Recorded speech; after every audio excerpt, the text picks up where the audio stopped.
I guarantee that by the end of this video, you will know how to make 2025 your best year yet. In 2024, these are the goals I set for myself. And by the end of the year, these are the goals that I achieved. I was able to achieve nearly every single thing I had wrote down at the back of my journal by the end of 2024. I'm going to give you 11 ways that you too can make 2025 the best year yet and create the best version of yourself in 2025. At the end, I'm also going to add a little bonus tip, which I've never heard any other YouTuber say, but can be really beneficial for your future self. My first thing is focus on small daily actions and achievements rather than large accomplishments. This is because we tend to set long-term goals for the year. We tend to be like, by the end of the year, I want to lose this amount of weight, I want to eat this type of diet, I want to be this, I want to get this promotion at work, I want to get these grades, but we don't actually focus on the small actions we need to take in order to be able to achieve those long-term goals. At the beginning of each day, set yourself a to-do list, and not just a random to-do list, oh, I've got to clean today, oh, I've got to go to the shop today. No, an actual to-do list which will allow you to guide yourself towards achieving your long-term goals.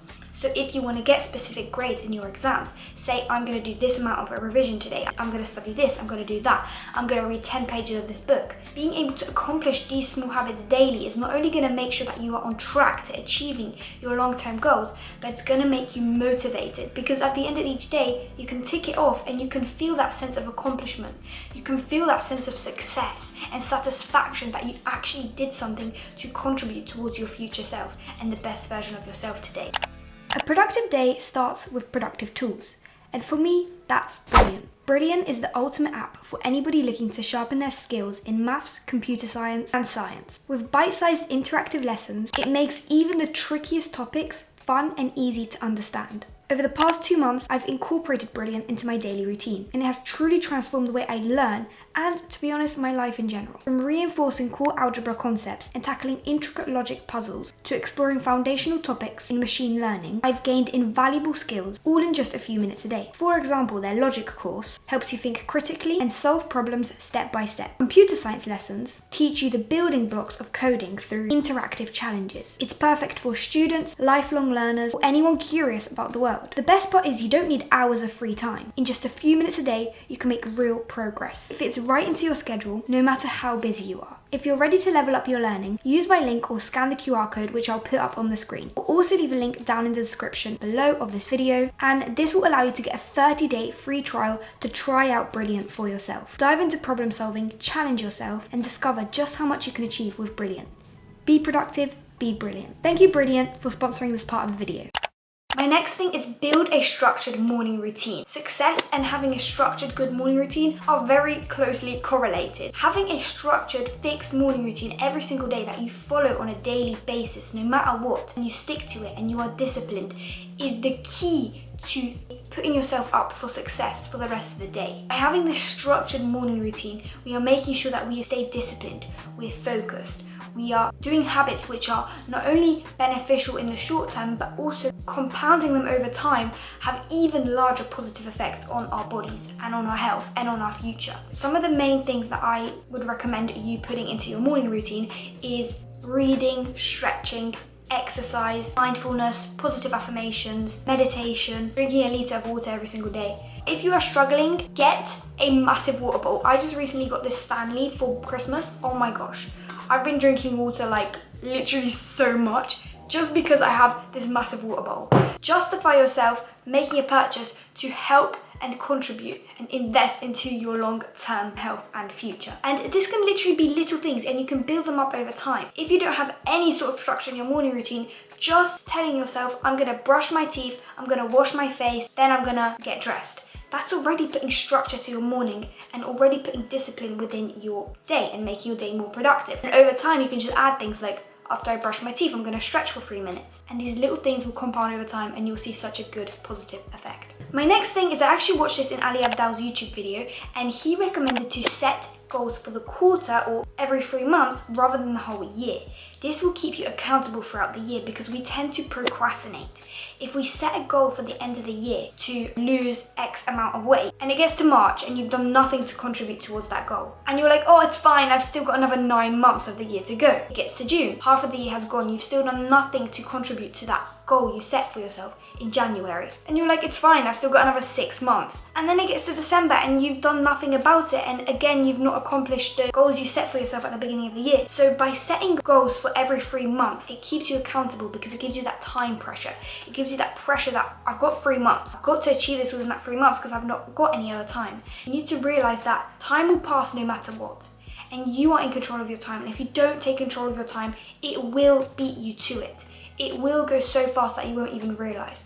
That's why we need to take accountability for our actions and how we spend our time. My next thing is start a weekly or a monthly check-in. So at the end of each week or at the end of each month, look back and reflect on what you have done in that time. How have you contributed towards your long-term goals? How have you contributed towards your finances? What have you learned? And by reflecting, you are not only putting pressure on yourself if you're not doing anything to better yourself, you're going to put pressure on yourself to actually get started and start to take action. Because if you reflect and you realize you've done nothing productive and you've done nothing to work towards your long-term goals, it's gonna stress you out and it's gonna basically force you to want to actually do something about it. Also, it's a good way of showing gratitude and gratefulness and realizing what you have already accomplished and being grateful for what you have already accomplished. Rather than constantly focusing on what you could have, you are focusing on what you've already done and what you already have. My next thing is actually read this book, Atomic Habits, but there's one specific thing within this book you could implement into 2025, and that is habit stacking. So in this book, Atomic Habits, I'll leave a link down below. I would really recommend to put this on your to-read list of 2025. James Clear talks about habit stacking. And habit stacking is when you make small changes that lead to a cascade of positive effects and changes within your life over time. This could be anything like, when I brush my teeth, I'm gonna stretch for 3 minutes after. And this way you are habit stacking because we've got the habit of brushing your teeth and then the habit of stretching. However, another thing that you can implement is whilst traveling to work or to school, I'm going to listen to a podcast instead of music. You are using this time that would have been wasted anyway, traveling to work or to college or to school. You are learning and you are educating yourself within this time.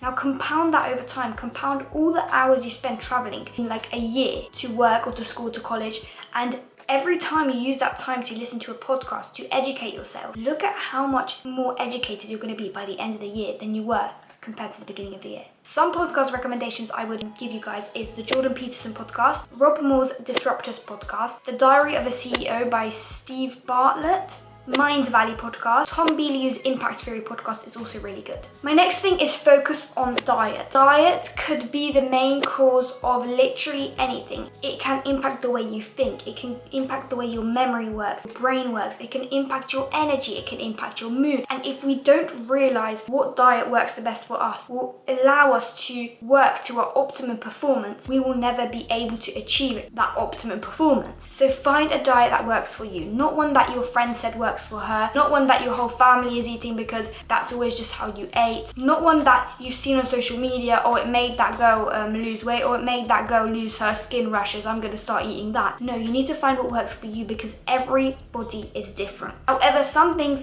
that everybody would benefit from is eating whole foods. Try to limit your intake of dairy as well because there's a certain protein in dairy which can be inflammatory in your body, as well as gluten. Gluten is one of the most sprayed crops with glyphosate, and it also can be really inflammatory and bad for your body and your gut. I'm not a dietitian to tell you don't eat this, eat that. I'm just giving you some tips that you can take into account. Also, limit your intake of refined sugars. But if you want to find out more about healthy eating, it's literally all over my Instagram and TikTok. I'll leave a link in the description down below, but I also have a YouTube video about healthy eating. Implement 2 hours of exercise every week. Now this is about 40-minute intervals 3 times a week. Now this I actually learned in this book, The Attention Fix. This is a book by Dr. Anders Hansen, and it's a Swedish psychiatrist. And in this book, he talks about all the reasons why we cannot focus as a society in this day and age. He talks about the importance of sleep for focus, how our phones distract us. It's actually crazy, all the studies he talks about here, how our phones impact not only our ability to focus, but also it impacts our speed of learning, our memory function, quality of sleep.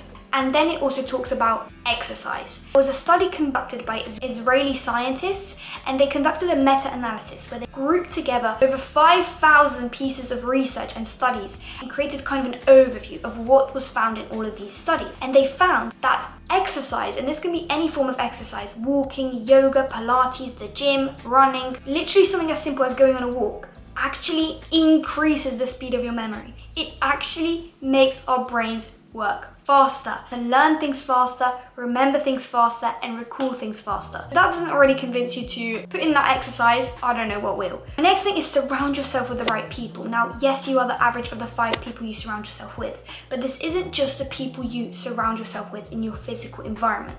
It's also within your digital environment and online. So who do you watch on YouTube? What podcasts do you listen to? Who do you watch when you scroll on TikTok, on Instagram? The people you surround yourself with digitally are equally as important as the people you surround yourself with physically. So when you listen to that podcast next time, think to yourself, do I need this information? Is this information good for me? Am I learning anything from listening to this podcast? They're literally going to act as your friends. Even though it's a one-way relationship, they have no idea who you are, but you know who they are. You are choosing to surround yourself with those people, and you will be impacted by the people you watch digitally. It has the same effect as the people you surround yourself with in the physical environment. My next thing is introducing more complex forms of self-care. So what I mean by this is maybe trying to do ice baths, cold showers, oil pulling, going into a sauna. These more complex and specialized forms of self-care are so beneficial for you, and finding the right one which works for you could bring along so many long-term health benefits, and not only health benefits but actually longevity to your life. Now obviously, because these are much more complex forms of self-care, I do recommend talking to a specialist about it and actually seeing whether your body can acclimate to these kind of conditions, because certain people may not be able to acclimate to these forms of self-care. My next thing is spend 1 hour each month managing your finances. So at the end of each month, just dedicate 1 hour out of the whole month. Kind of look through your financial statements, look at what you spent, look at what you saved, look at what you invested.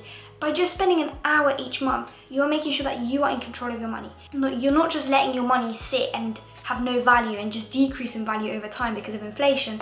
You are making it work for you. You are investing into assets, gold, stocks, shares, property. If you are still young, if you don't have that much money to actually invest into a proper asset, making sure that you put it into bank accounts, saving accounts with high interest rates, researching which bank accounts have the highest interest rates so that you are making the most out of your money and your money actually grows in value over time rather than sitting and losing value. My next thing is create a vision board. Now this can be digitally or physically. I actually created a physical vision board and I love it so much because this brings your visions and your goals to life. It makes you realize it's possible because other people have achieved it. If I physically see what my life could look like, it's so much easier to visualize my life looking like that and actually want me to accomplish and achieve the same things. When you